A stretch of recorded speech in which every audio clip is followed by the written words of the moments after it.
Good evening once again. You're in ProMed's webinar for JESIP, the Joint Doctrine and Joint Decision Model. We're going to be getting started in about a minute's time, so please continue to introduce yourself in the chat.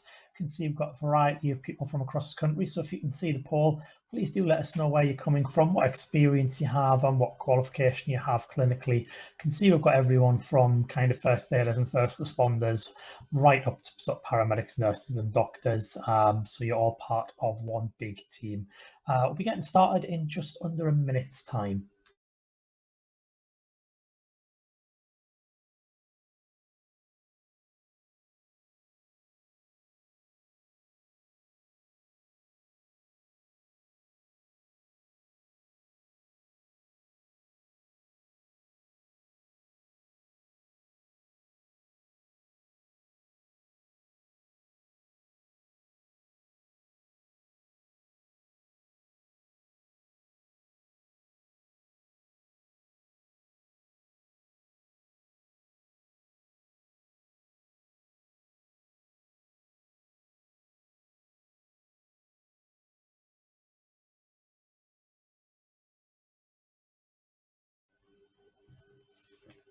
Okay, good evening everybody and welcome to ProMed's webinar on the Joint Emergency Services Interoperability Principles, the Joint Doctrine and Joint Decision Model. My name's Matt, I'm your presenter this evening. I'm the Managing Director of ProMed. I have been following the JESIP principles in various different sectors since around about 2015, 2016. Completed my MIMS training, Smart DNet. I've read most of the documentation that's available from JESIP, and I implement that not just in the medical sector, but across the event sector, including crowd safety management and event control rooms. In my past life, I've also trained crowd safety controllers how to use those principles when working as part of a team. Clinically, I'm FREC 4 with Safe Admin Lifesaving Meds, and I've got a biomedical sciences degree. I'm also a qualified teacher, and that does indeed mean I have spent the last few days in the new normal of schools. However, I'm very happy to be back again delivering our webinars. For those of you who've been following our series, I'd like to apologise for the previous 2 weeks where we've not been delivering webinars. I have also been out on some frontline ambulances, and for those who are familiar with that line of work, you'll know that unplanned overtime is kind of part and parcel of the job. So whilst I never intended to work Thursdays, it did, and while I never intended to stay late, that also happened. So just going to end the poll about who's from where and where. Lots of people from the Midlands and South, not many people from up north, a couple of people from outside the UK. Mostly first responders and paramedics. We've got some EMTs and ambulance technicians, and we've got some sort of operational only staff. Lots of people have attended JESIP Awareness CPD. Few of you have done some formal training, and let's have a look. Around about 40% of you have used JESIP in an incident, but that falls off massively when it comes to day-to-day operations and planning. That's not a particular surprise. JESIP is currently kind of stage 2 to stage 3 of its implementation model, and we'll discuss that. So CPD events like this is all about getting people to know about JESIP and how it can benefit their organisation, how the principles allow us all to work together. As many of you know, ProMed is delivering these webinars completely free of charge, but we do, through our partner organisation, have a range of training opportunities available for those who want to progress through the FREC pathway. So if you visit our website, which is www.promed999.co.uk/training, you'll be able to see all of the full course details and dates. Even if you're not doing your course with us, we do strongly recommend that you visit our website if you are on the FREC pathway. We've broken down FREC 3 and FREC 4, the books that you need, the assessments you'll have, how the workbooks work, gives you all the information, everything that you could possibly want to know there. Our next FREC 3 course is £390, running out of Aylesbury, starting on the 24th of October over 3 consecutive weekends. That includes your ambulance care essentials, access to all the other Call Safe core textbooks, and lots of outdoor scenarios. Our next FREC 4 course starts on the 3rd of October. That runs over 3 weekends, although staggered weekends to give you time to finish your workbook. 475 for that, which includes your ambulance care practice. If you need to requalify on ILS, £150 for that on the 20th of September. That is just on a Saturday, again, based in Aylesbury. And we also do safe administration of life-saving medications running on the 26th and 27th of September. This includes your JR Calc pocketbook to take away with you, a little IM medications kit to take away, and that is £165 plus the VAT. Just before I get started and go into this in full, ProMed has a code of conduct for all of our training events, whether they are face-to-face or virtual, and that is that everybody has the right to expect a space free from bullying, intimidation and harassment. So therefore, as part of that right you all have, you also have the responsibility to treat everybody with dignity, respect and courtesy. So there will be some things that I'm sure you wish to discuss. We're happy to have that discussion. We're happy to have the chat absolutely flowing. So please do engage. If you wish to disagree with me or disagree with anybody else, absolutely fine. This is how we all learn. This is how we develop. Just please remember to be respectful and put your point across in a kind and considerate manner. Constructive criticism is great. Unqualified criticism, not so good. So tonight we're going to be looking at how JESIP came about. We're going to be looking at how JESIP works today and what their plans are.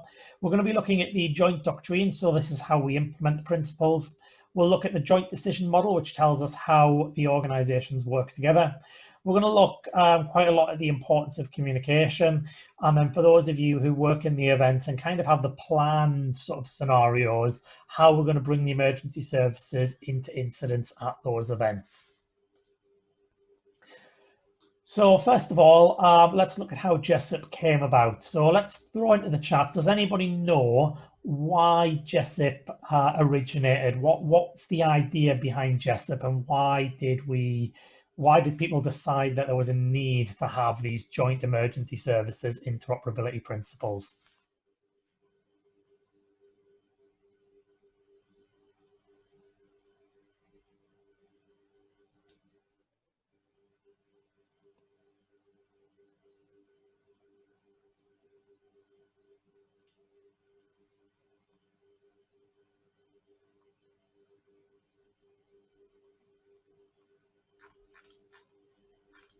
Anybody got any ideas what caused JESIP to come about? So after 7.7, so 7.7 is relevant to JESIP because 7.7 2005 is what brought JESIP to the fore of everybody's mind.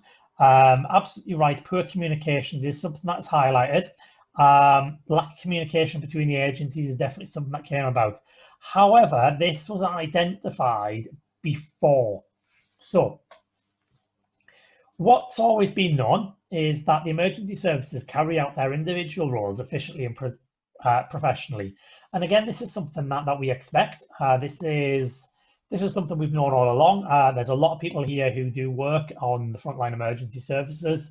And I've worked with a lot myself, and everybody is professional. They know their roles, they know their responsibilities, they know their kit, they know the members of the public, and they work extremely well to help those in need.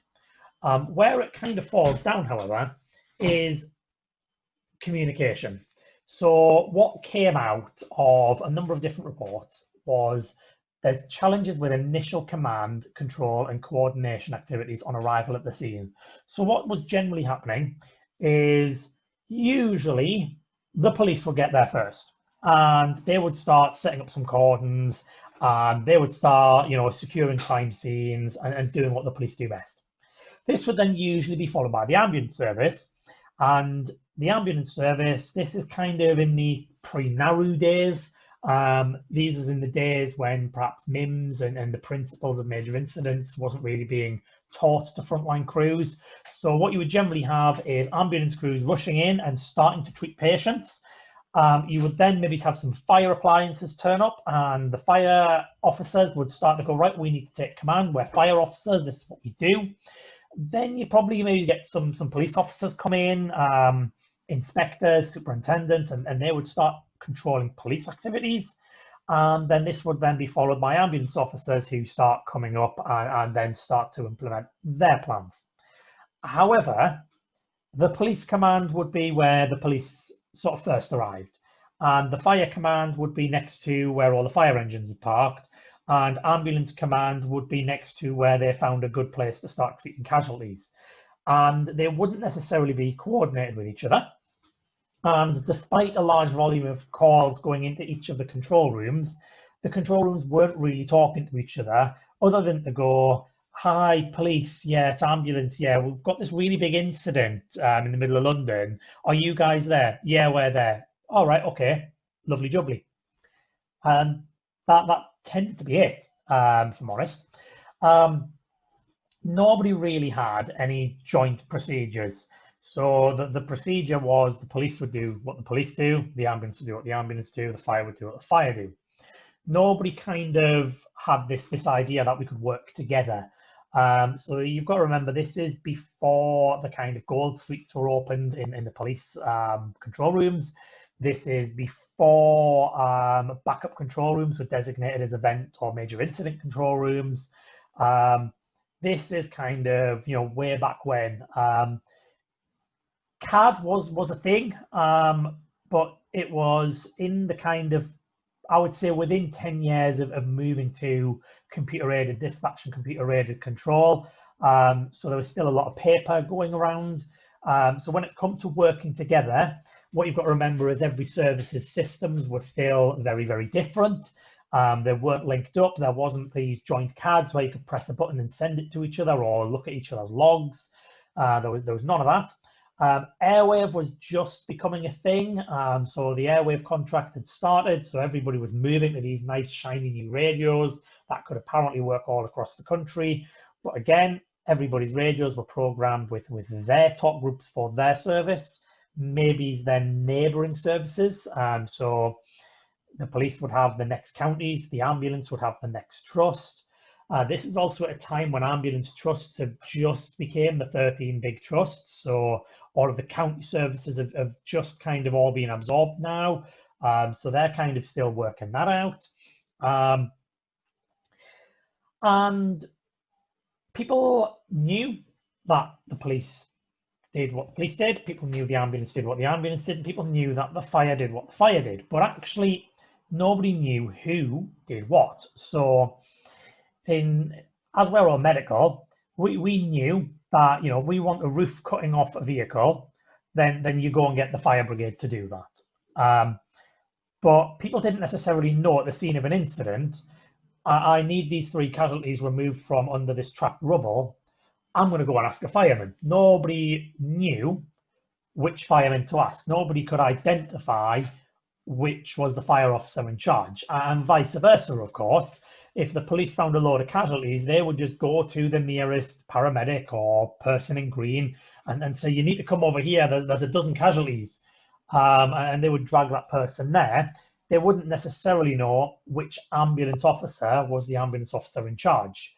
And it was the same across all of the agencies. So nobody could identify who was doing what. Obviously, within a service, a police officer knew, well, the superintendent's in charge because they've got the crown on their shoulders. The fire guys knew, right, the guys on white helmet's in charge of me. The guys in the different color helmet, again, he's in charge of them. But outside of the services, nobody kind of understood the hierarchy. And that was also a bit challenging as well, because some services had a formal hierarchy for their day-to-day operations. When it came to an incident, they would have a slightly different hierarchy. So even if you understood the normal hierarchy, you might not understand the event hierarchy. And then there was all this misunderstandings because everybody had their own paper records, because everybody was in different places, and maybe they'd be ringing each other on mobile phones, or they'd be talking to someone, but that someone wasn't the right person. So that person would then tell somebody else who still wasn't the right person, who would then ultimately tell the commander. So there's this little Chinese whispers sort of scenario where words are being missed, or people are interpreting or thinking they're understanding it, but they're using their understanding and passing on the message of their understanding, not the other person's understanding. So there was a lot of misunderstanding, a lot of miscommunication, and pretty much all of the themes boiled down to one single thing, and it was communication.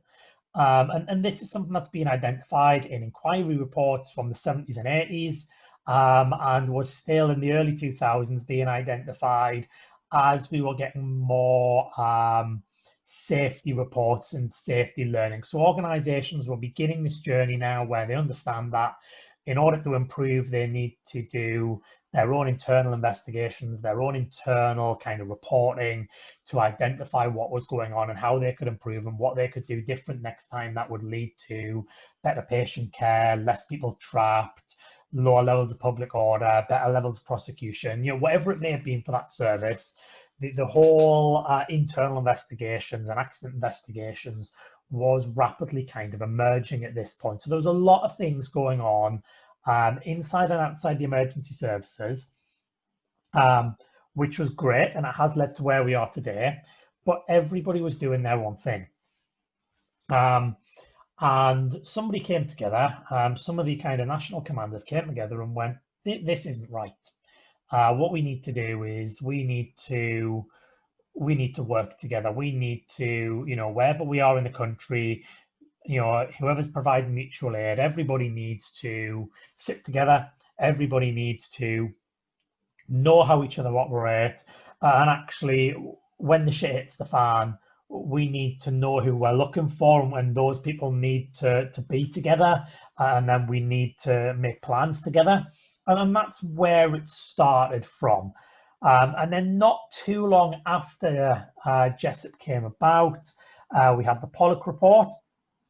And the Pollock report kind of looked at what JESIP was doing and how that would impact the emergency services. Now, ProMed admin has got a link to the Pollock report that they're going to share with you. It's on the JESIP website if you know where to look. And that kind of then brings us on to where JESIP has moved on to. So JESIP now is used every day by responders, or it should be used every day by responders. And JESIP's goal, which is stage 4 of the implementation, is that we have a fundamentally ingrained culture of interoperable working.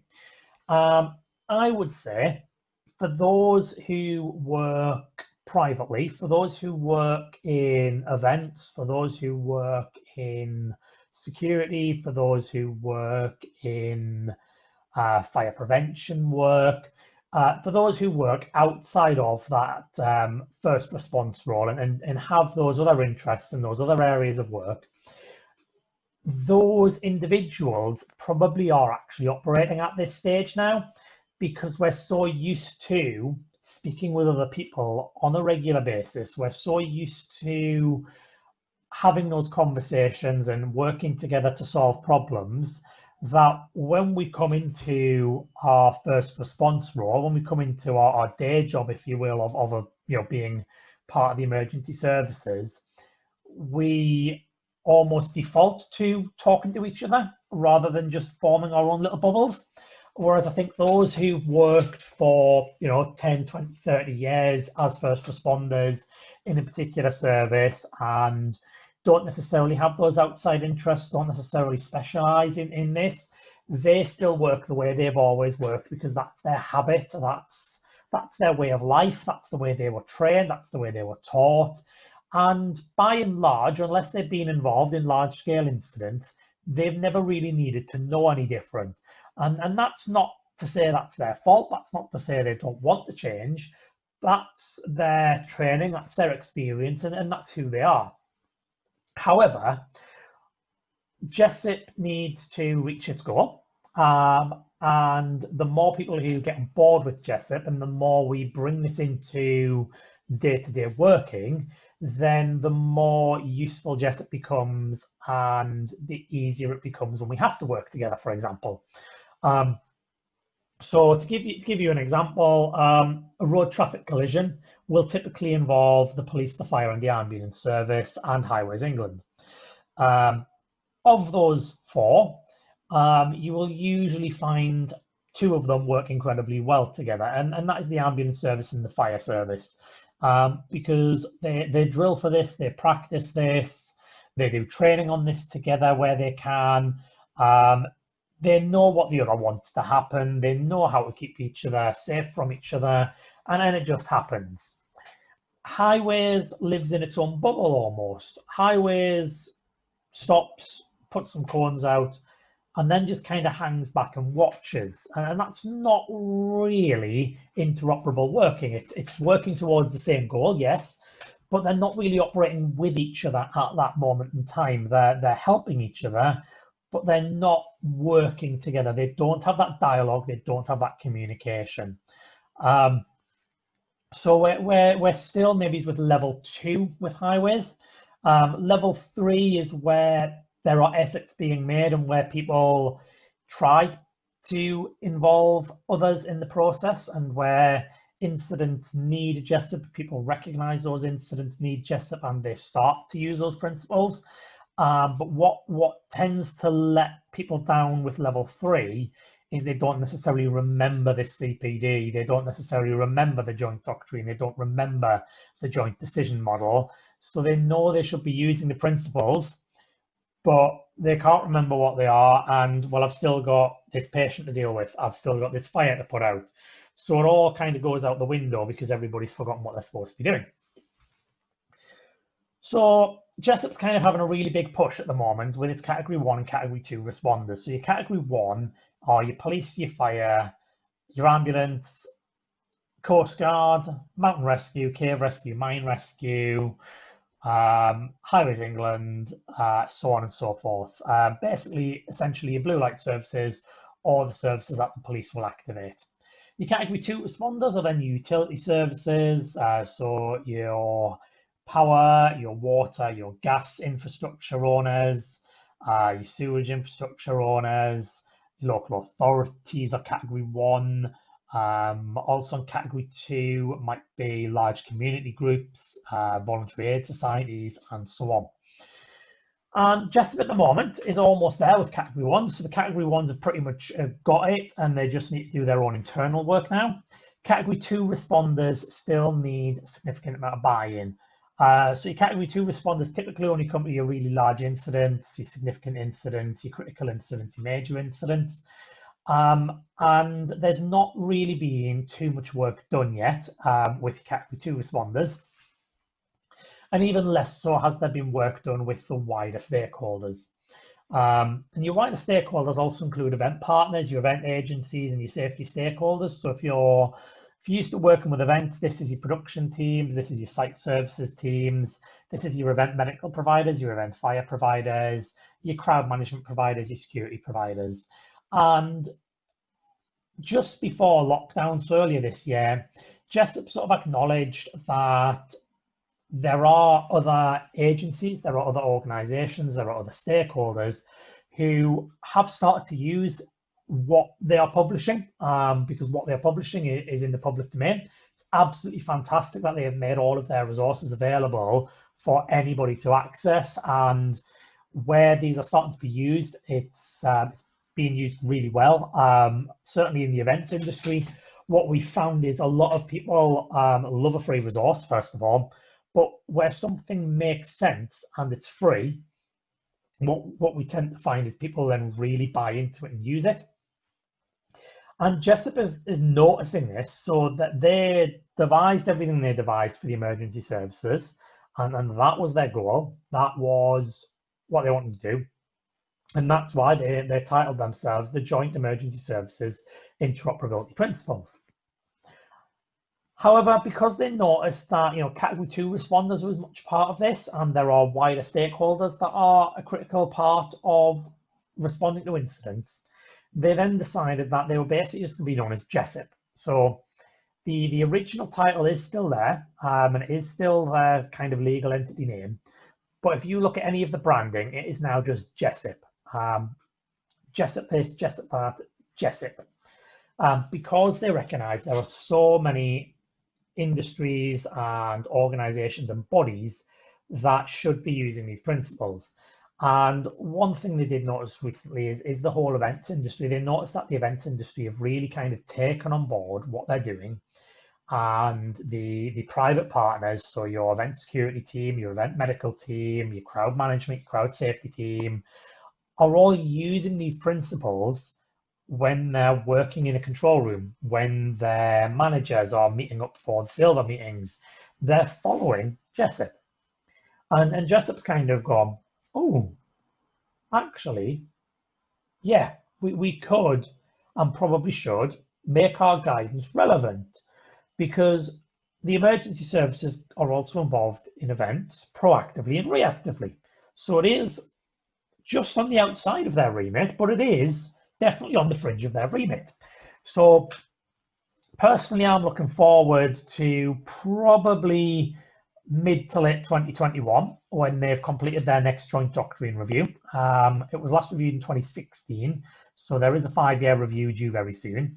And I'm really looking forward to seeing the outcome and seeing the wider kind of ranging remit that they're going to be using, and how their guidance is going to be used outside of emergency services. For me, working in the private sector, I am really looking forward to having this formalized, because I think it'll bring a lot of positives to the private sector and to the event sector, in terms of there will then be official recognized guidance. So we can go to our clients now and say, okay, this is now an industry best practice. This is now citable. This is now something that directly refers to the industry that we're in. This isn't us just saying, this is what we do and this is what we found and we think it's good. We're then in a position where we can turn around and go, this is now the practice to follow. This is something that has been written with us in mind. And it just hopefully will bring everybody together more cohesively. And in terms of safety advisory groups, I think it will help everybody speak a common language, and by using the joint decision model in a safety advisory group, I think it will keep everybody working quite harmoniously. I think it will remind everybody of what we're trying to achieve, and it will stop individual organizations from trying to push their own agendas through safety advisory groups. I know I'm being very optimistic there. And I know it depends on the area of the country we're working in. I've worked with some absolutely outstanding safety advisory groups where they are genuinely concerned with, safety practice and ensuring that everybody is working together with that same aim in mind. But I've also been to some shocking safety advisory groups where nobody wants to use their own powers, but they seem to think that they can say things in a safety advisory group and have their agenda pushed through. So I think if JESIP has the joint decision model and it makes it clear how it can be used within the event management industry, the event management sector, I think it would really refocus everybody on what they should be doing. And we're going to look at that joint decision model in a few minutes. And you'll see what I mean about having that central focus and aim that everything else links back to. I'm sure many of you have heard of the Joint Doctrine. Some of you may know there's a Joint Doctrine, but not necessarily know what it's about. So this all came about in 2004. So the Civil Contingencies Act 2004 is our overarching primary legislation. So when it comes to how agencies interact, how duty holders interact, the Civil Contingencies Act in 2004 sets the scene. And we always need to refer back to that, because that is where this comes from. We then have a very high level strategy, which is EPRR. So EPRR is Emergency Preparedness, Response and Recovery. And that is set at a national strategy level by the National Ambulance Resilience Unit and the Association of Ambulance Chief Executives. For us, the National Police Chief Council for the police, and I can't remember what the fire version is off the top of my head, I'm afraid. And then below that, we have the JESIP Joint Doctrine. So the latest version of the Joint Doctrine is Edition 2, and that came out in July 2016. And the doctrine defines what needs to be done. So it specifies what happens. So Civil Contingencies Act says everybody has to work together. EPRR says we need to be prepared, we need to respond to emergencies, and we need to recover from them. And, you know, this is kind of how it's going to happen.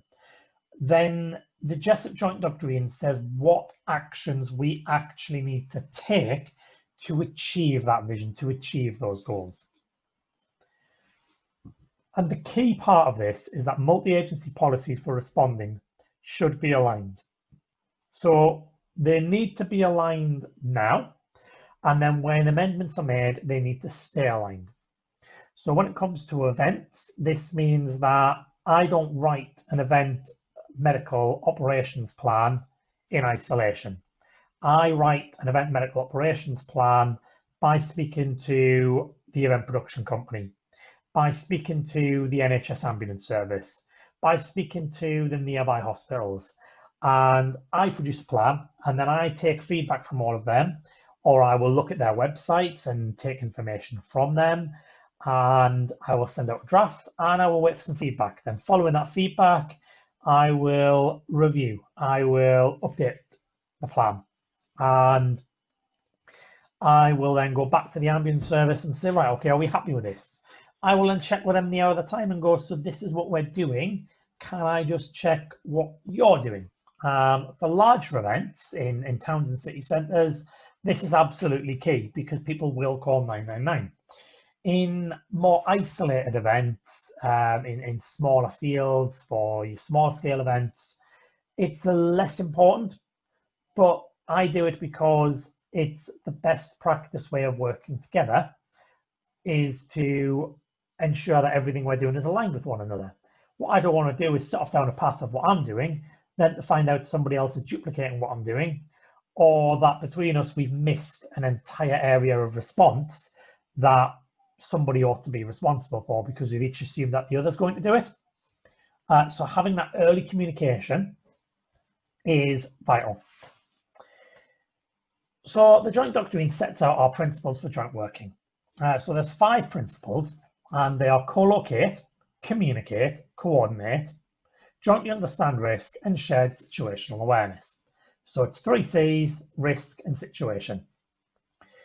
So let's just break this down a little bit. So co-locate says we co-locate with commanders as soon as practical, possible at a single, safe and easily identified location and near to the scene.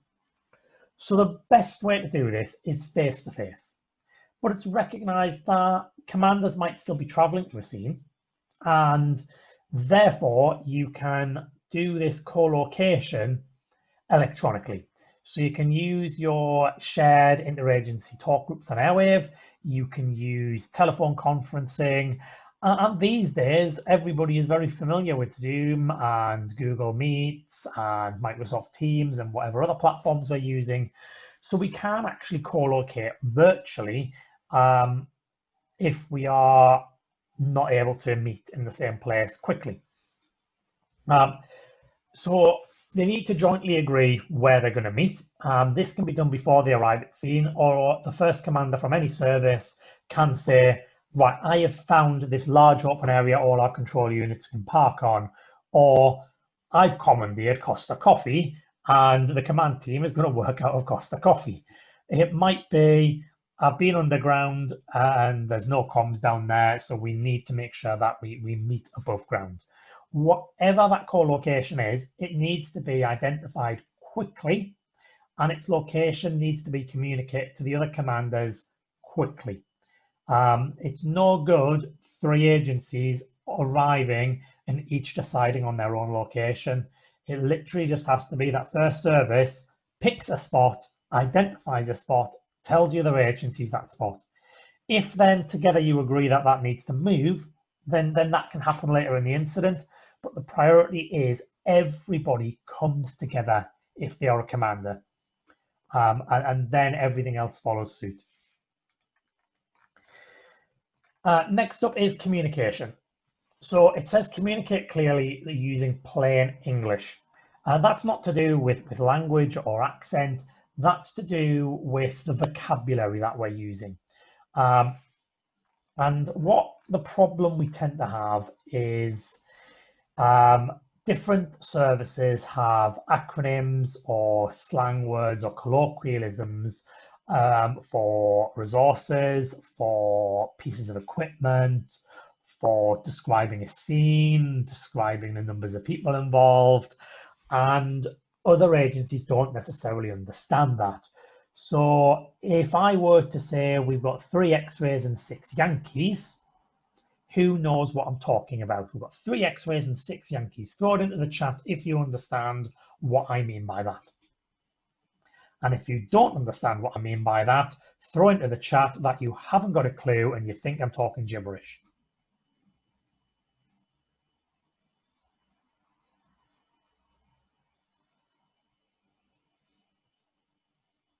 Melissa, good guess. Stuart, no idea. Martin, you're not sure. Jane, no idea. No idea, Georgie. Hostages and bad guys. There we go. Adam. So Adam has obviously got a bit of experience working either with the police or the military. Jane Simons, again, yeah. So if you work with the police and the military, you'll understand that an X-ray is a suspect or an assailant or a bad guy, to put it simply. Whereas a Yankee can be a hostage, or it can be an innocent member of the public, or just a person, not a responder, not a bad guy, is kind of the most wide-ranging definition I could use there. But most people here didn't know that. Yet the police will probably be using that language on their radio all the time. So if their commander were to say that in a meeting, 2/3 of the people at that meeting wouldn't understand what they were talking about. Likewise, throw up what a DCA means. If you don't know what a DCA means, tell me that you don't know. In the chat, what is a DCA? Melissa, bang on, a double crewed ambulance. Mark, well done. Okay, do we think that a police officer or a fire officer knows what a DCA is? Yes or no in the chat? No, they don't. Absolutely. So we don't understand their terms. We don't understand, and they don't understand our terms. Let's go down the fire route. Who can tell me the difference between a pump and a pump ladder? Anybody know the difference between a pump and a pump ladder? If you do, let's see how technical you can be. If you don't, just tell us you don't. Mark, good guess, but not quite. Most people are saying they don't know. And again, not quite right. Neil, you're very close. Mark, HVP, high volume pump ladder has a hydraulic platform on. Not quite. Is one an engine, one a ladder truck. So we're thinking of the American style. Alp aerial ladder platform. Again, not quite a pump ladder. So a pump is an appliance which has a standard 9-meter ladder. A pump ladder is, again, the same standard pump, standard fire appliance, except it's got a 13.5-meter ladder. The difference is you can get 4.5 meters taller if you have a pump ladder rather than a pump. But we don't know that in the ambulance world. The police don't know that in the police world. Fire know it. But if fire are talking about pumps and pump ladders and Alps and MUPs and TLs, which are turntable ladders, water carriers or WCs, if a fire officer is talking about a WC, a fire officer is not talking about a toilet. A fire officer is talking about a 5,000-litre lorry full of water. But if a fire officer is talking about WC in a multi-agency meeting, and the police commander and the ambulance commander are going to be going, why is he talking about bringing 2 toilets? There's like a load of shops over there we can use. And it's just not going to make sense. So it's really important that when we're communicating with other agencies, we avoid the acronyms, we avoid the colloquialisms. We are so used to talking in that language every day within our service, we forget that people outside of our service don't understand what on earth we're talking about. We may as well be talking French and Spanish to them because they don't understand what we mean. Whereas if we say, a conventional ambulance, an ambulance car, they'll understand what we mean by that. If we say, you know, if the fire guy says a pump with a tall ladder, if they say, you know, a platform that hydraulically gets reached in the sky, we know what we're talking about. If the police says there's 5 guys running around with guns and 100 people caught up who can't get out, we understand what they mean. Absolutely, Martin Kiss. Keep it simple, stupid.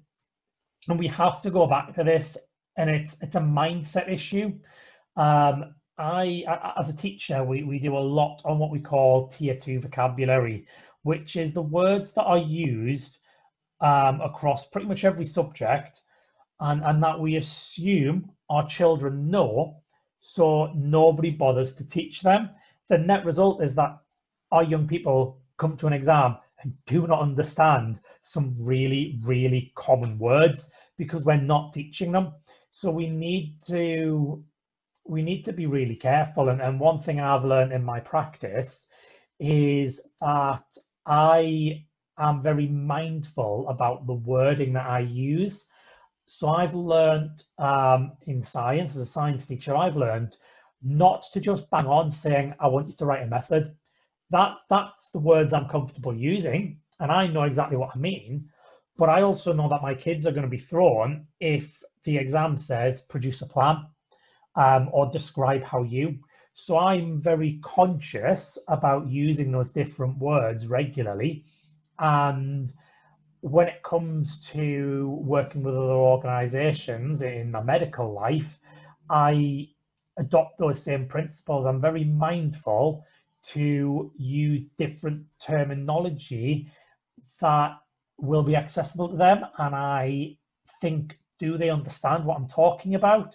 Have they came across this word before? And if I'm not 100% sure that they do, I will always say, so by a double crewed ambulance, I mean, you know, like that Mercedes Sprinter over there with the box on the back. That's what I mean by that. And I'll use examples, these concrete examples, to make sure that the people I'm communicating with understand what I'm trying to communicate. Because the worst thing that can happen is they fill in the blanks themselves using their own misunderstanding, their own sort of conceptual errors. They think they know what they're talking about. They've filled in the gaps with their own knowledge from wherever, but actually that's a misconception. So they will then go and pass their misconceived message to somebody else, and that somebody else is then going to act on that incorrect understanding. And then me or another commander is then going to get rather frustrated that, well, we told you what we needed to happen. We made it clear what was to happen. Why are you doing something completely different? And it's all because of a misunderstanding. So communication, absolutely key. So the next thing we've said is coordinate. So we coordinate by agreeing the lead service. Now this is usually really simple. Fire, big hazards, that's the fire service. Public disorder, guns, weapons, that's the police. Traffic on the motorway, that's highways. Traffic anywhere else, that's police. Large numbers of casualties, decontamination, that's ambulance. Anything in a hospital, that's ambulance, bizarrely. But hey, ambulance run the health service response to incidents.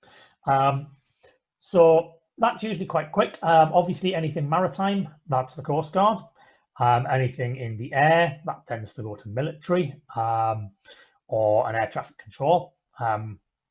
So the lead service is agreed. There's generally very little argument around that. And then we identify the priorities, because everybody will have different priorities. So take, for example, a road traffic collision, which involves a petrol tanker and a 70-seater coach. So we all know that fire's priority is going to be getting as much foam as possible all over that tanker. The police are going to have the priority of closing the road and finding out how the accident occurred. As the ambulance service, we're going to be quite concerned and trying to prioritise the 70 people on that coach. So we've all got different priorities, but actually we need to agree what the actual priorities are collectively. We need to identify our resources and capabilities, and we also need to agree on further meetings. It's no good coming with a great plan and then just hoping for the best. And I think this is where, if the joint doctrine falls down, usually this is where it falls down. We agree a plan, we go and implement the plan, but then nobody checks back. So we agree, what needs to happen with coordination is timings of meetings need to be agreed. So in the early stages of an incident, that could and perhaps should be every 15 to 30 minutes. As we enter the plateau phase, where we have the enough resources and we are coping and managing and we have contained the incident, then that can maybe drop to every hour, every 2 hours. And then as we approach the beginning of recovery, where we're on that downward slope, where we now are in a position where we can start standing down resources, then that could maybe be every 4 to 8 hours. And then throughout recovery, once or twice daily. But it's important not to stop doing JESIP in recovery, because there's still a lot of different things going on. It's really important that everybody is still talking to each other, coordinating with each other. So, as I've said, start hard and fast with your meetings and then slow them down as you begin to get a handle on things. In those early phases, what you've got to remember is everybody's still learning. Everybody is still wide-eyed, looking around, trying to take things in. And after 15 minutes, you are probably looking at an entirely different incident, because so much more information has been fed into you that actually you probably do need to be going, right, I've just learned all of this and we're now dealing with all of that. And everybody says that, and then we go, okay, right, well, that's changed things, because now this is our new priority, or this hazard is actually a much bigger than what we previously thought, or this new hazard is being identified, and actually that's going to pose a problem as we move further into the incident. So, hard and fast at first with those meetings. And as you'll know to slow the meetings down, because you'll have less to talk about at a meeting, and then you'll go, okay, let's give it half an hour this time, because we've not really spoke that much. Jointly understand risk is about sharing information. This is something that is probably worse in the private sector than the emergency services, in that people like to find things out and keep it to themselves. I know about this. This makes me powerful. Knowledge is power. I'm not going to tell you unless you ask. Well, that's not really working together. It should be, I found this out. It might affect you guys. Here you go. Because actually what you tend to find by sharing the information is somebody else might go, oh yeah, but I can make that safe for you. Just give me 5-10 minutes. Whereas you're battling on your own in isolation, trying to keep your little team safe. You could be on that for an hour, but the right people with the right resources can deal with that in 5 or 10 minutes for you, and that frees up your resources a lot quicker. So sharing that information and thinking things through together really helps. And then the shared situation awareness is what we'll look at with the joint decision model and methane. So we're going to review methane when we look into the JESIP app. I'm sure most of you can remember that. But shared situational awareness is the joint decision model. And that's what we're going to look at next, really. Let's have a look. So the joint decision model is basically this wheel. And it's a wheel because you can start anywhere and you just continue going around in the cycle. But what's really important is the pentagon in the middle. So 3 things, which is working together, saving lives, and reducing harm. And that's true of any incident, any major incident, any event, anything you're planning, anything that you happen to have come across. When different organizations are coming together, then they always have those 3 priorities. They always want to work together, they always want to save lives, and they always want to reduce harm. If that's not what you as an organization want to do, then there's probably some questions that need to be asked on a much higher and wider level, I would say. But I think it's fairly safe to say that everybody you're going to work with agrees that we need to work together, save lives and reduce harm. Now, generally what happens in an incident is we tend to start on the orange box. We start taking action really quickly, and then we review what happened. If we're planning an event, if we're planning an operational plan, we then tend to start in the green box. We tend to assess the risks and develop a strategy. Conventionally, JESIP and wisdom would tell us that we should be starting in the red box in every scenario. Obviously, in an incident, sometimes you do have to act fast and take action. But certainly with planning, there isn't really any reason why we shouldn't start at the red box. People just tend to skip that step and assume it's happened. And there is a problem with that, in that if you don't know how the information and intelligence was gathered, if you haven't assessed how reliable it is, if you haven't critically analysed how useful and relevant that is, then everything else you do is flawed. So let's start conventionally with gathering information and intelligence. Now, information is unvalidated. It is everything that somebody has said, seen, smelled, heard. It is everything that comes to us. It is, to an extent, it is a fact. It is a report of a fact, almost. Intelligence, however, is verified. Intelligence is something that has been through a process. Intelligence is something where the information has been validated, it's been assessed, it's been considered, and it has been brought together in a meaningful way. So using that and ensuring that we have gone through a proper information and intelligence gathering activity to make sure that we have all of the available information and intelligence available to us, we then assess the risks and we then develop a working strategy for that.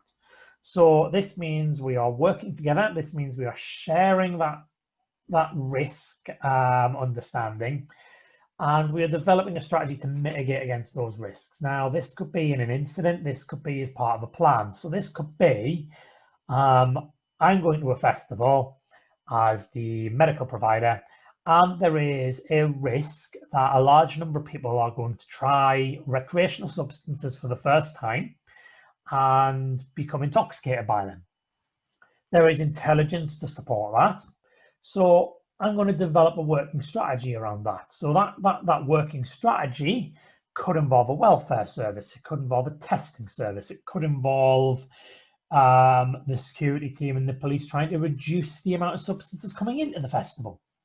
There's a number of different options that we can develop a strategy around. But different organisations have different powers, policies, and procedures. So what I am able to do under legislation will be different to what the event security officers can do under legislation. That again is going to be different to what a regulated and accredited testing centre can do. And that again is going to be different to what the local constabulary can do. So those powers will vary depending on the organisation and the legislation that applies to them. Each organisation will then have its own policies and procedures.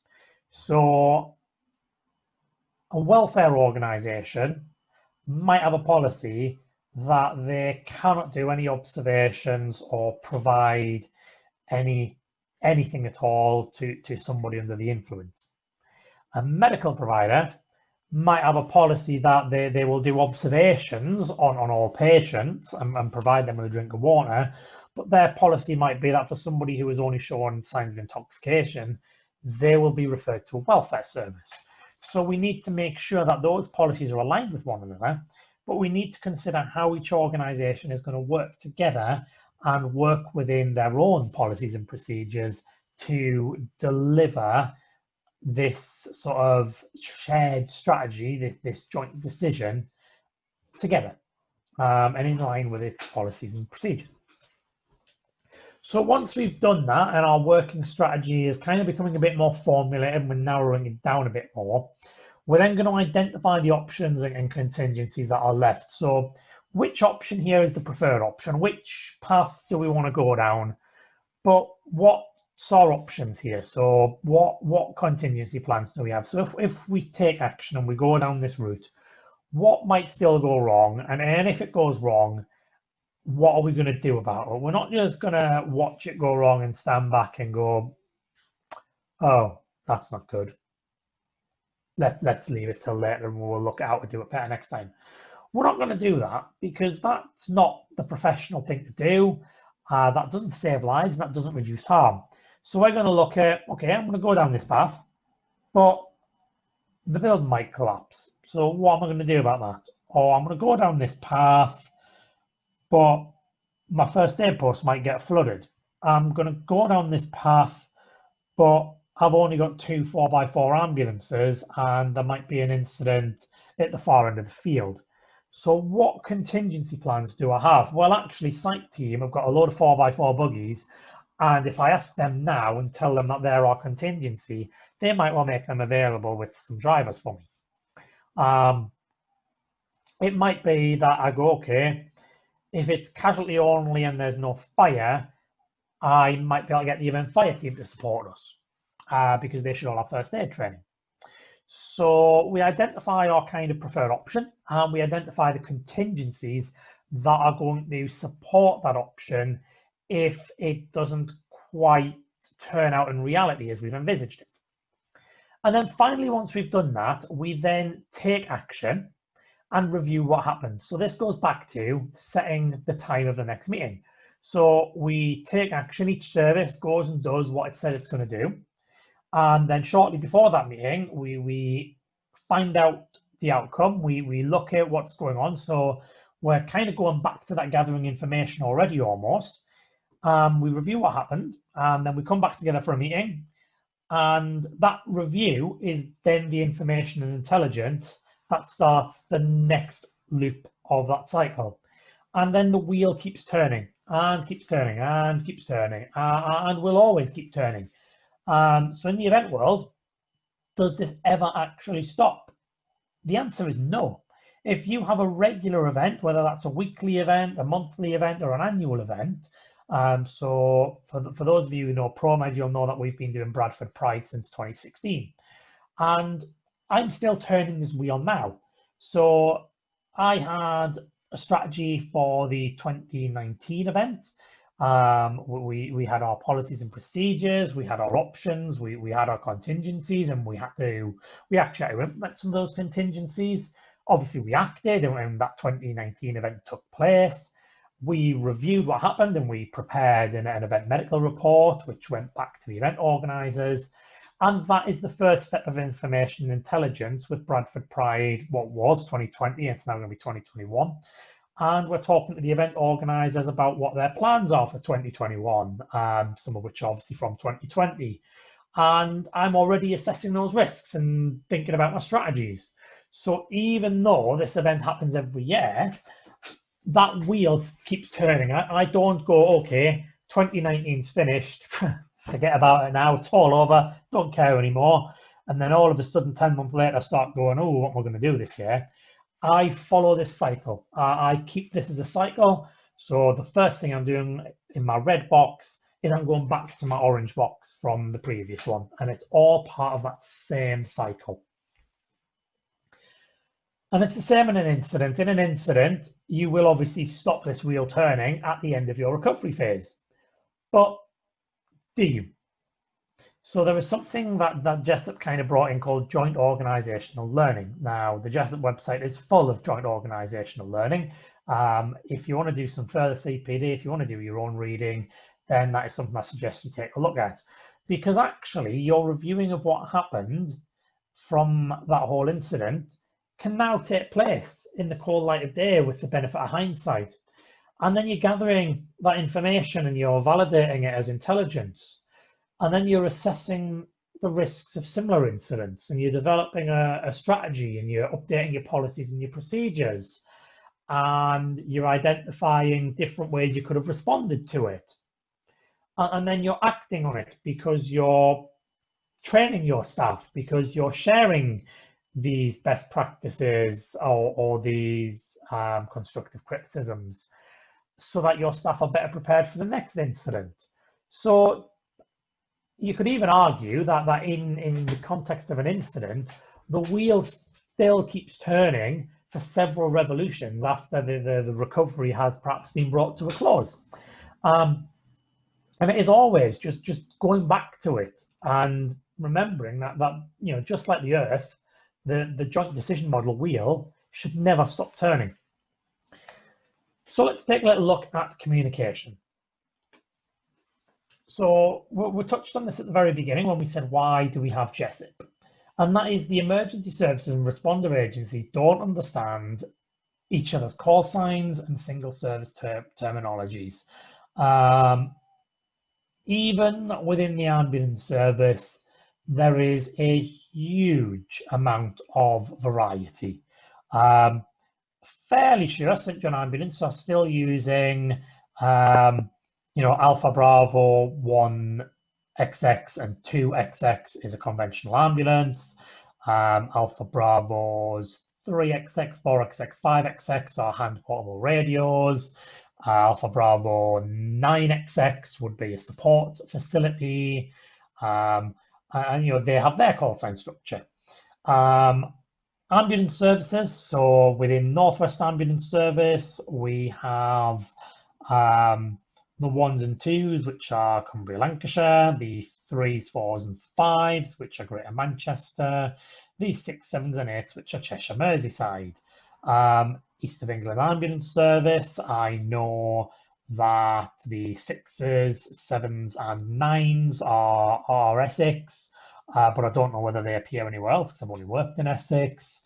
I know that some services use Echo Romeo to identify a rapid response vehicle. Some services only use Romeo to identify a rapid response vehicle. Some call signs use uniform for a high dependency unit. Others would use a hotel call sign. Some use an Echo call sign for that, or an India call sign. So even within the ambulance service in different parts of the country, our call sign structures are not aligned with each other. So we're providing mutual aid. So the services that border London, so CCAM, East of England, SCAS, and London, have different call sign structures. And they might not know what a particular call sign is. Whereas within a service, if you're saying, right, I need a load of Alpha units, you understand that that is a double crew conventional ambulance. But if your service doesn't use the Alpha prefix for a double crewed ambulance, you're going to look blank and go, what's an Alpha? Helimed and Alpha means on a medical flight at that moment in time. So they might go, well, Alpha, why do we need everybody on Alpha status? Like, there's only 2 helicopters available anyway. And they might get a bit confused. So even within our own service, we have a bit of a mess when it comes to call sign structures. Fire service have exactly the same problem. A P in one service is a PL to another service. A golf in one service might be a particular area. In another service, it might be a general appliance. And again, it's the same with the police. In Greater Manchester, we have X-ray prefixed units, which, depending on the next letter, would designate a dog unit, a firearms unit, a traffic unit, a motorway unit, and the specialist units in Manchester are all X-ray. Whereas in others, Met Police, they use a Sierra Oscar and a 2-digit number to identify their specialist service, specialist operations teams. And even within those organizations, it's not universal across the country. So especially when we're then cross-agency, call signs are just so foreign and alien. Don't even go there. Give your own call sign if people need to know how to contact you. But stick to it is, I am Alpha Bravo 123. And that's all you need to know. If you're requesting things, don't try and use the colloquialisms that you know, because it might be that the person you're talking to doesn't know them. It might be that you're in an unfamiliar area. It might be that the service has changed their designations, because that sometimes happens. So do be very, very careful when you're trying to use those colloquialisms. So talking is absolutely crucial. If you are not talking and you are not communicating, it is simply impossible to have shared situational awareness. So by having that face-to-face and that continuous kind of radio or phone communication, everybody's contributing, everybody is listening, everybody is working together. The more face-to-face it is, the better. I believe off the top of my head, 5% of what I communicate is verbal. 10% of what I communicate is through my tone of voice, and 85% of what I communicate is through my body language, my posture, my gestures, my facial expressions, and so on. So the more face-to-face we have, the better. Obviously, video conferencing is a massive bonus for that, because you've got my words, you've got my tone of voice, you've got my facial expression. But even then, you still can't see what the rest of my body's doing. You can't necessarily see what my hands are doing. So the sooner we can get that communication on a face-to-face level, the richer that communication becomes, the more understood that becomes. So lastly, I want to kind of bring on the emergency services at your event. And one of the things that JESIP have said is a joint testing and exercising strategy fully embedded within all services is a level 4 goal of the JESIP Joint Doctrine. So this is something that we do often see, certainly in London, Manchester, and the other big cities. You will get the police, the fire, and the ambulance come out to play. The big shopping centres in Manchester have both had exercises in the last 5 years. You sometimes get them at airports. I think London quite like to do the airports and the train stations, for example, but that's where they have their incidents. We have ours in arenas and train stations.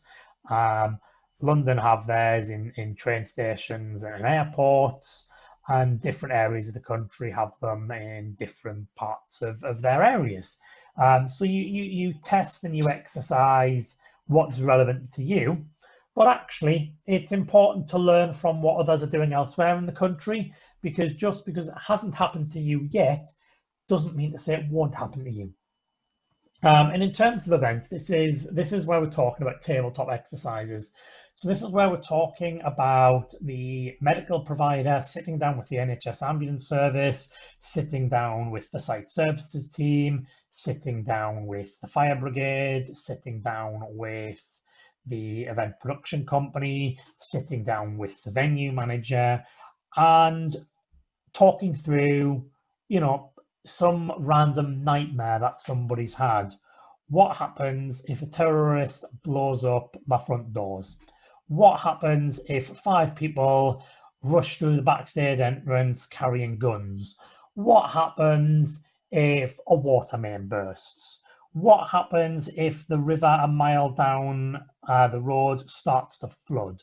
What happens if something happens at the nearby football stadium and they suddenly have to do a mass evacuation and I've still got 20,000 in my venue? Thinking about those nightmare scenarios, the ones that we really do, touch wood, hope will never happen, but actually breaking it down and, taking that worst case scenario and tearing holes in each other's response. Okay, water main bursts, fire brigade will come and patch it up, and an ambulance go, okay, that's great, but what if it's sewage? And then event security go, how are fire getting to fix that really quickly when there's still 15,000 people stood underneath it? And then everybody literally just tears holes in it, which means that everybody then updates their response. thinks laterally, comes up with different solutions, and then as a result of that exercise, hopefully we've all torn enough holes in each other's kind of processes that we now collectively have a process together that is watertight, because we're fairly sure that now, no, I can't see how this can get any worse, because we've really kind of torn this apart, and we're fairly sure this will work now. Larger events, set aside a whole day to do this. Set aside a whole day, do 3, 4, 5, 6 different scenarios. Smaller events, have a half an hour Zoom chat, you know, quickly run through stuff. Think about it. Don't just ignore strategies. Don't just ignore potentials. And, you know, if you're an event crowd safety or an event security provider, make sure the police are invited. Even if they just send a tokenistic sergeant, at least then the police know what's going on. If you're an event medical provider, invite the ambulance service. Even if it's just the local station officer or, you know, the dispatcher who's doing a bit of CPD for that sector comes down. At least somebody has taken part and provided their specialist input, has provided their experience, has provided their policies and procedures and their set of eyes to it. Because then if something does happen, okay, that person might not be on duty in the control room. That person might not be the person who comes and responds, but they know their organization's policies and procedures and how they work. So they've got you to really think deeply about what's going to happen at the end, what's going to happen if this were to be a real situation. Once you've done all that and you have your event and, you know, fingers crossed, it runs smoothly and we just, you know, hello, how are you doing? Yeah, we're all good. It's been no dramas. All right, lovely jubbly. We'll have a chat later. See you later. Great. That's what we want. Fingers crossed. And let's hope that we all follow these JESIP protocols and principles in our planning and we never, ever have to use them. That would be amazing. That is ultimately what we're aiming for. However, the simple fact is things do go wrong, and that's why we're here. Event medical providers are in this business because things happen. So if things go wrong, we need to go back to the Joint Doctrine. We need to make sure that our people in charge are identifiable. We need to get them visible. I don't mean to say send them down to the gate and wave hello to the first ambulance. I mean, wear something that says, you know, I'm the bloke in charge. Have them at a key point. Preferably, if you've already got an event control room running, this is where your commanders will fall back to. So I work on some events in a freelance manner, and one of our protocols for almost any incident is over the radio and over the PA system is, this is a health and safety announcement. This is a health and safety announcement. All key personnel, please return to event control. All key personnel, please return to event control. So those people who know that it applies to them will then just start migrating back to event control. They might not know why, they might not know what's going on, it might not be something within their domain, but all of those commanders are now on their way back to event control. If we are getting external assistance, those commanders are now going to be in an identifiable location. They are going to be in that location that we put on our plan. They are going to be on that what 3-word square that we have just rang through and passed on our methane message. So those commanders can now meet each other. Well, I would say shake hands, but with COVID, you know, bump elbows, shall we say, and start that handover process. Start speaking to each other. They're not going to just come in and do their own thing. So think ahead, identify where that's going to be, or identify options for where that's going to be. Get your what 3 words address wrote down. Make sure that is in your plan. Make sure on your quick reference card it says the what 3 words location of where you expect your commanders to start co-locating, and then implement it. And then get your JESIP app out. So the JESIP app ProMed's admin team are now going to put the JESIP app link on the chat. If you have not downloaded the JESIP app, please do. This is something that you can fire up at the start or the middle or the end of an incident, or you can just mooch about with when you're lying in bed tonight and have a play with.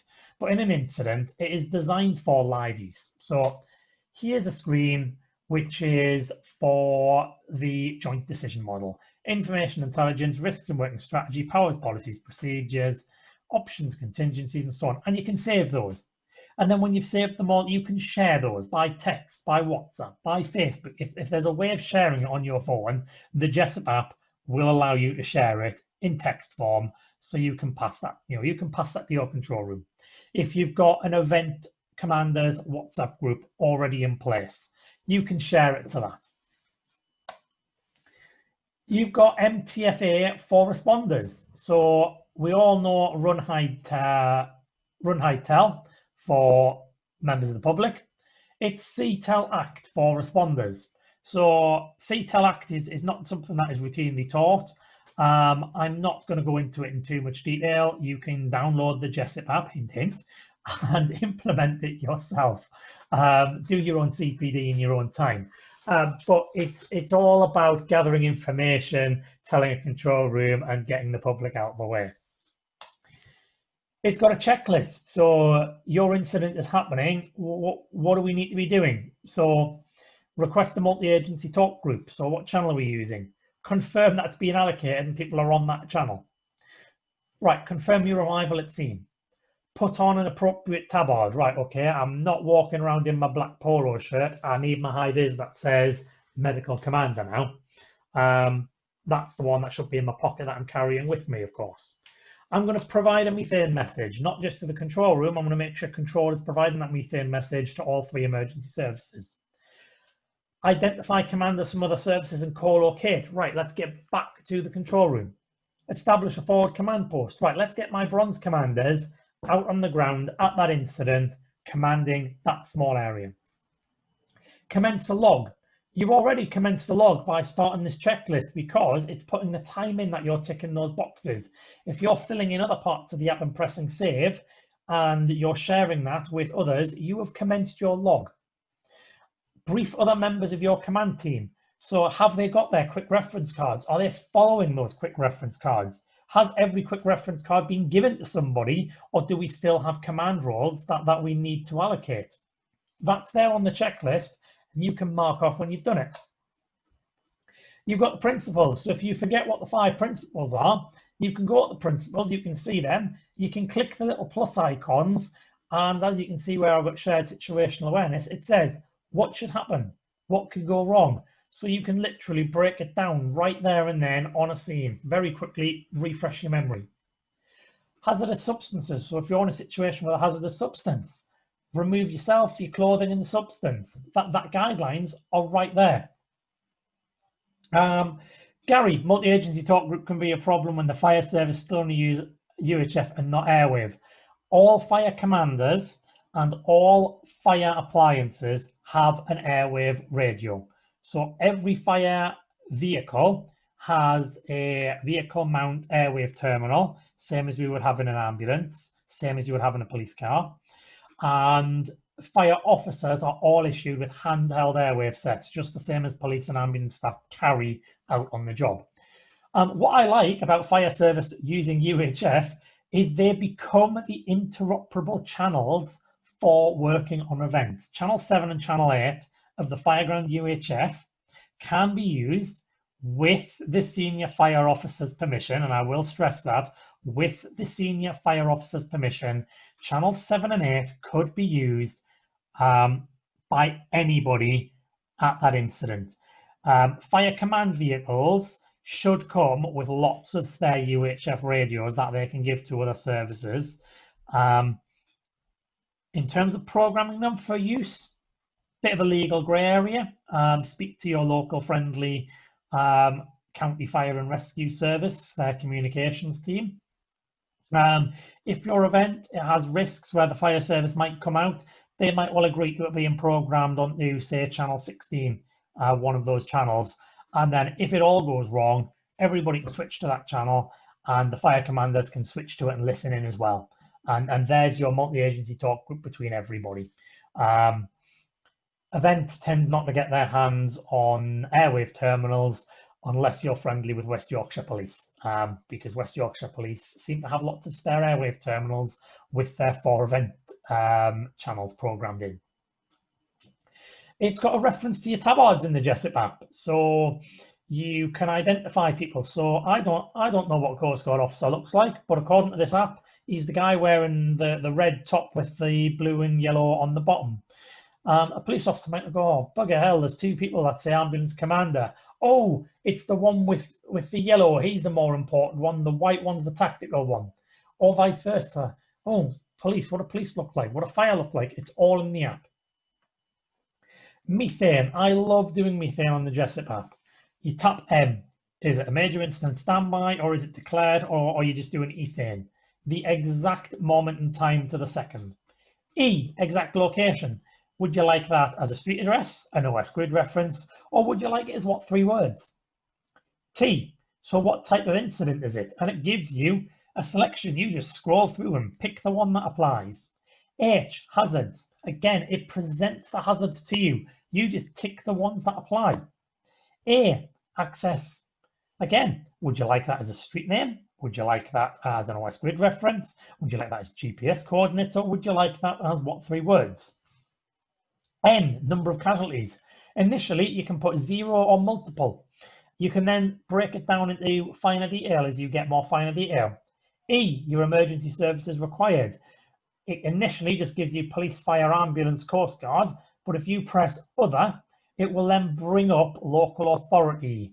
It will bring up mountain rescue. It will bring up air ambulance, medical team. It will bring up police firearms. It will bring up all of those specialist teams that you might want to consider. If you've not used the app before, the welcome screen has a little video. It's about 5 minutes long. Watch the video and I'll tell you about it. You've got your decision controls. So if you are involved in the police, you will understand the national decision model. So your decision controls are kind of based around the national decision model. Why we're doing it? What might happen? Is the benefit proportionate to the risk? Do we have a common understanding and position? What do I now do as an individual? So the national decision model, if you don't know, the police basically comes back to 3 things each and every time. Is it reasonable? Is it necessary? And is it proportionate? And that's all they go back to, but this just breaks it down and spells it out. So if you've not used the JESIP app, or you've not opened your JESIP app in a few months, tonight when you go to bed, you know, I'm not encouraging people to stay on their phone all night. That's bad for your health, obviously. But, you know, when you've got a little bit of downtime, if you're working on an ambulance and you're on standby, why not just open the JESIP app and just pick a page and just read through the information that's there and get it in your mind, or learn how to find things quickly should you be in a situation where you need it. So just to recap, we've looked a little bit at the history of JESIP, how it came about and why.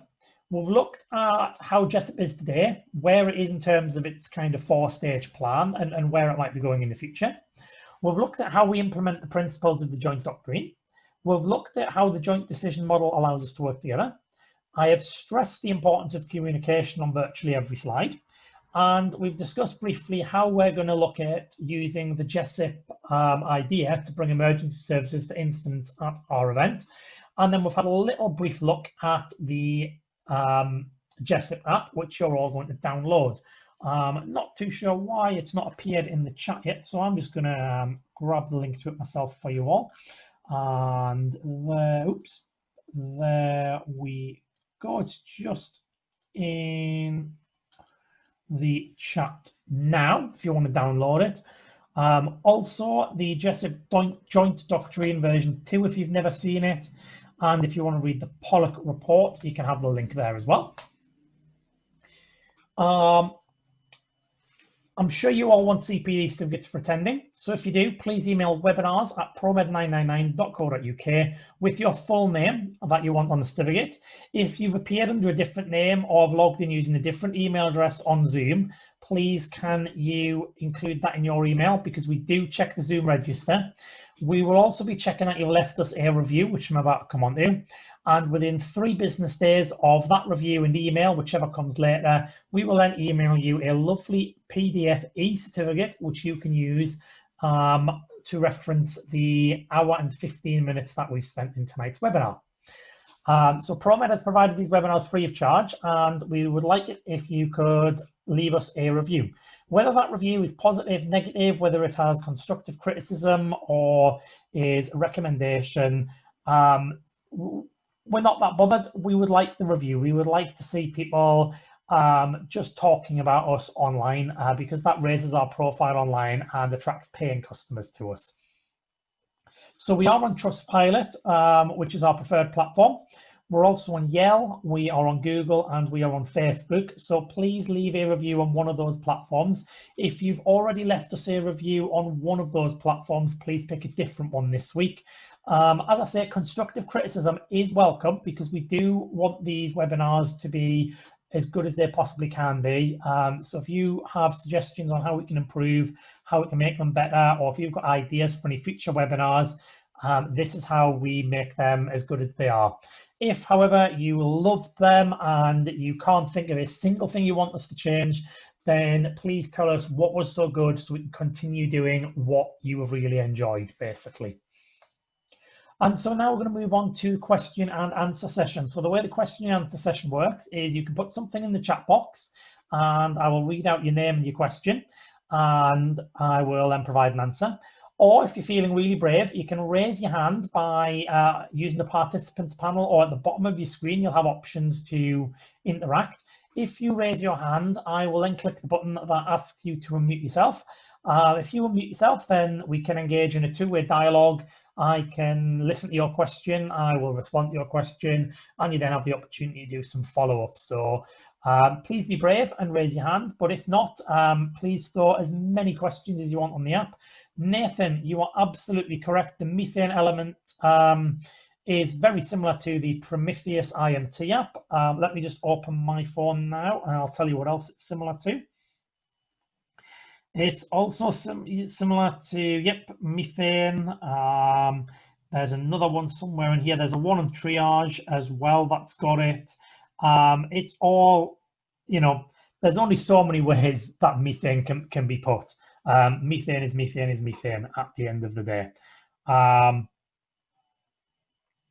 So who has some questions?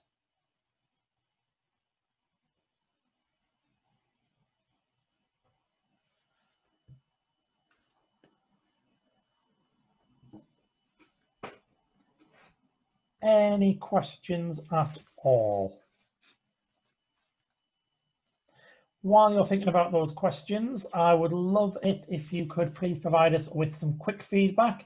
So how have you found tonight's webinar, and would you recommend ProMed to your friends and colleagues?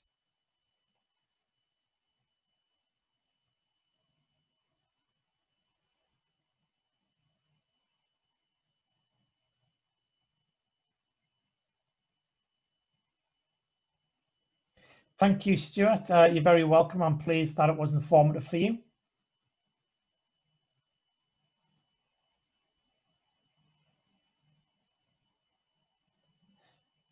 This is so far the quietest. Could we go back to the CPD slide?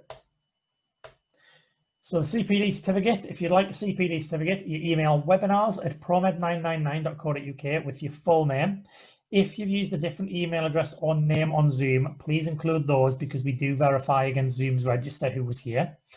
You'll need to leave us a review and we'll verify that there is one on one of those 4 platforms. And then within 3 business days of the later of those 2, you will get a PDF e-certificate saying that you've been here for an hour and a quarter and the topics that we covered.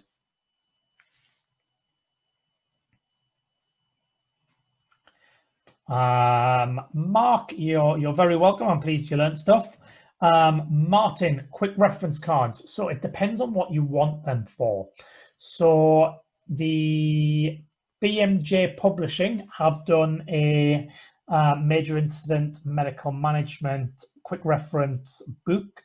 Off the top of my head, I think that's around about £40, and in the back of that, are all of the medical quick reference cards.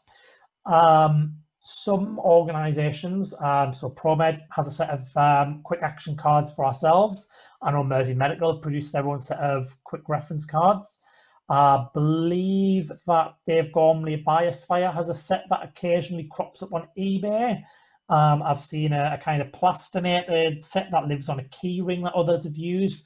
It very much depends on what it is you're looking for, as to what the quick reference cards need to be.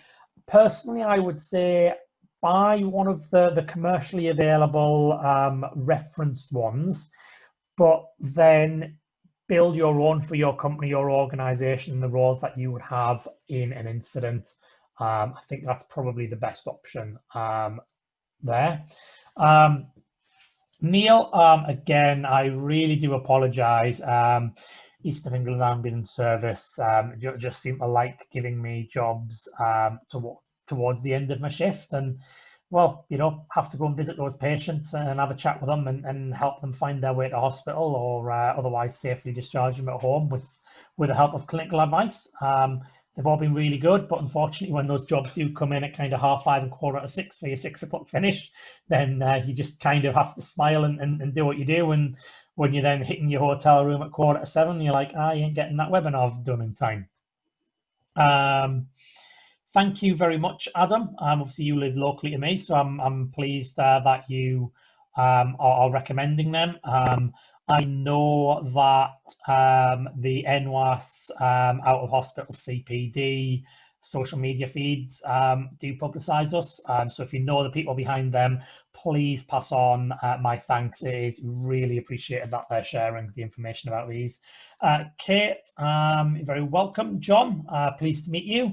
If you have enjoyed these, they should hopefully be regular every Thursday. I'm now in my lovely stable secondary school teaching job, where I leave at 3:30 on a Thursday, and so therefore that gives me plenty of time to get everything tested and ready for a 7 o'clock start. So there should be every Thursday now. Elise and Martin, you're very welcome. Nathan, ATEC Group have a set of quick reference cards. That's really good to know. I will speak to Toby and see if I can get my hands on them. Georgie, I'm right in thinking you're a student or a newly qualified paramedic off the top of my head, if I remember rightly. So I'm really pleased that you're able to learn from this. ProMed's webinars are very much designed to be the non-clinical side of ambulance and event medical world. It is the things that don't often come up in training. It is the things that don't often come up on university courses, but these are the considerations that we need to have. And I think by having more people understand them, by having more people consciously think about them, then we're all going to be better placed to deal with what comes in front of us. Maxine, I'm pleased you're able to refresh yourself. Rob, yep, I believe you said at the beginning you are a FREC 3 starting out, so welcome to the FREC pathway. I hope you're enjoying your first response emergency care courses and are enjoying that you're able to contextualize some of your practice, and I'm hoping that there are some things out there where you can get some stuff done. Jonathan, looking forward to seeing you back. Ashley, yep, JESIP mandatory training. Can you just let me know what it is you do, what your role is, if you happen to do mandatory JESIP training, because I'd be very interested. James, Nathan, you're all very welcome. Amanda, you're very welcome. Neil, you would like to know next week. If you just give me 1 quick second, where is our list of webinars, and I will tell you what we have coming up. So I just need to move this about so I can get to it. So next week's webinar, so Thursday the 10th of September at 7 p.m. will be safer recruitment principles and processes. So mainly targeted at those managing medical providers, CFR schemes, event providers, where you have a role in terms of interviewing candidates, checking candidates' ID, mentoring them on their first few shifts, because safer recruitment is not just HR, it is not just somebody sat in an office looking at documentation.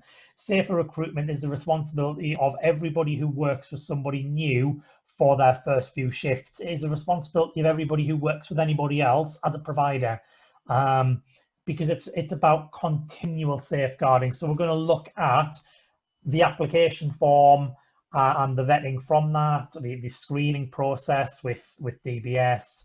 It is about how we allocate mentors, how we watch out for things, and what we do in response to any safeguarding concerns. A lot of that is from a teaching background, less from a medical background, but ProMed does follow those principles that I've learned through that side.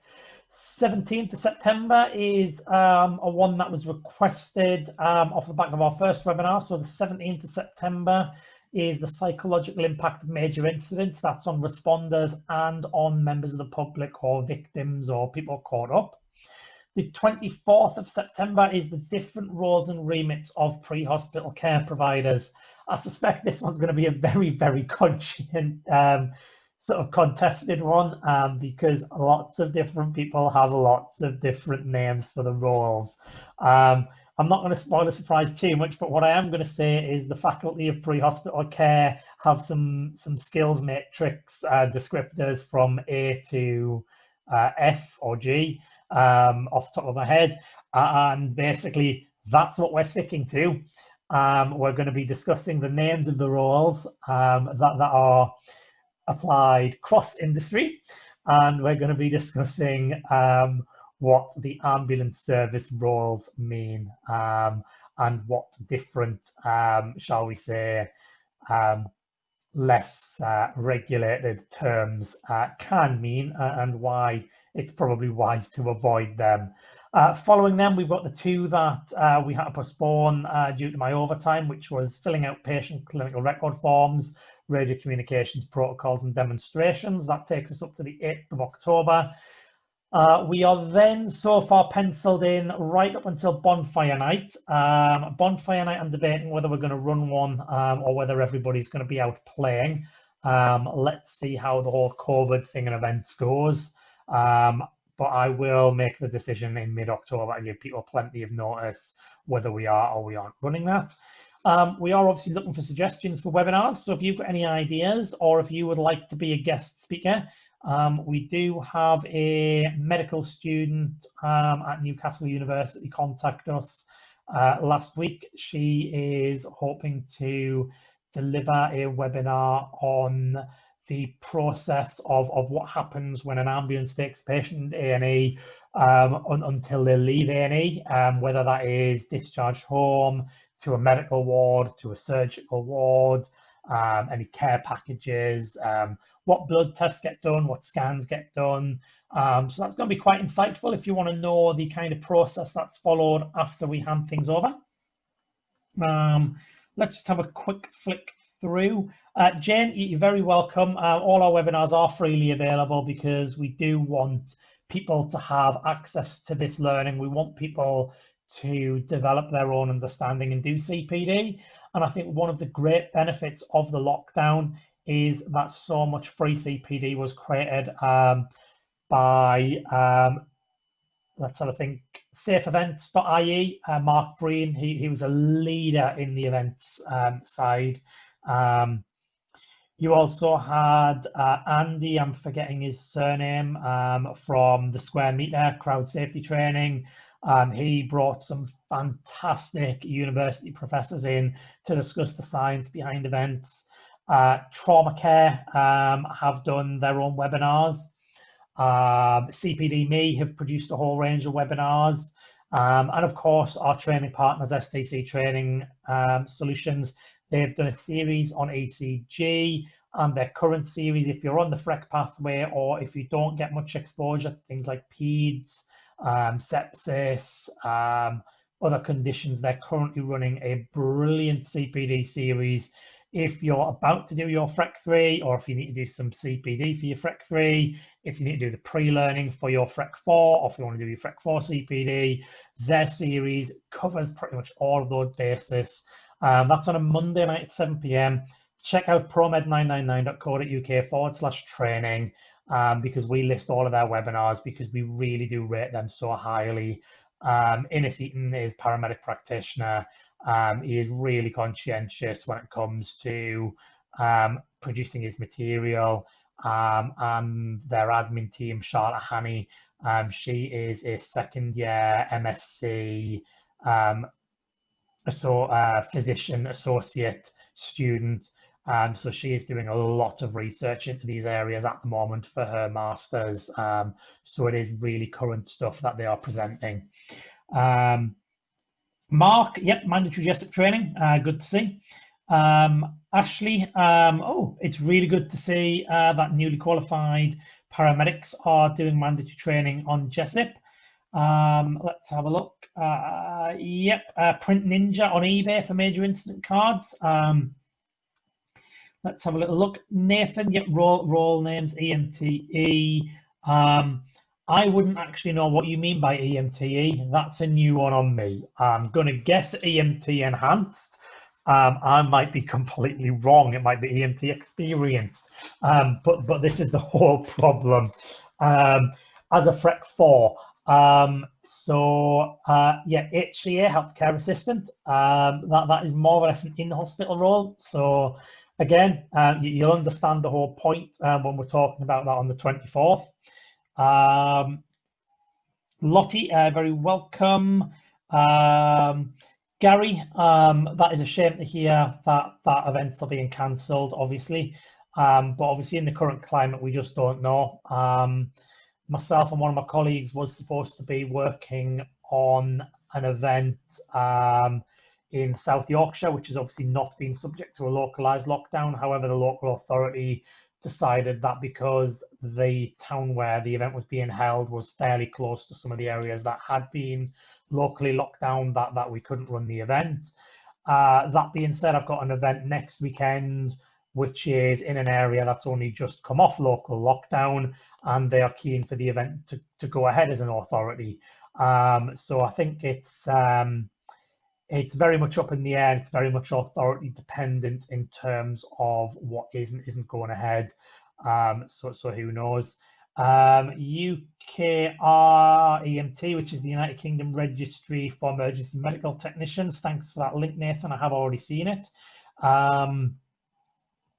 Again, their framework is somewhat aligned to the FBHC's. It's not entirely, but it is a useful one to have. Neil, Remembrance Day and Lord Mayor's show in London both cancelled. First I've heard of that. Doesn't surprise me though, because they do attract tens of thousands of people, and obviously that's not a great situation to be in at the moment. So does anybody else have any questions on tonight's webinar on JESIP? This is your speak now or forever hold your peace moment.